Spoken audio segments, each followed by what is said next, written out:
বান্ধবী মালতী, তুই শেষ পর্যন্ত একটা বুড়োকে নিয়ে পালিয়ে আসলি। এই বুড়োর নামে 10 কোটি টাকা আছে। এই শোনো শোনো,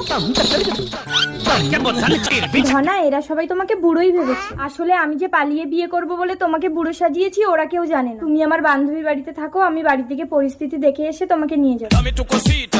সম্পদ, তোমাকে বুড়ো সাজিয়ে আমার বান্ধবীর বুড়োর সাথে পাল্টে নেবো। তুমি পরপুরুষের ঘর করবে? আরে তুমি টেনশন করছো কেন? বুড়ো বেশি দিন লাস্টিং করবে না। বুড়ো মরে গেলে 10 কোটি আমার, তখন তুমি চলে আসবে। হ্যাঁ হ্যাঁ, সবসময় এইভাবেই বুড়ো সেজে থাকবে। দেখো, কচি বউ বিছানায় পেয়ে যেন যৌবন দেখিও না, তাহলে আমার বান্ধবী কিন্তু ধরে ফেলবে। কি জানতো না। এই নাও, বান্ধবী তোমাকে দেখার আগেই এই পাউডারটা বান্ধবীর চোখে মেরে দেবে। ও বুড়ো, মালতীর থেকে আমি বেশি তোমাকে আদর করব, তুমি আমার ঘর করো। মালতীর কি হবে? আমি তো আছি। ইশালা তো টাকার লোভে বুড়ো সেজে নিজের বউকে আমার। ও দাদু, অত ভাবার সময় নেই। মালতী আসার আগে তোমাকে পাল্টে নিতে হবে, চলো।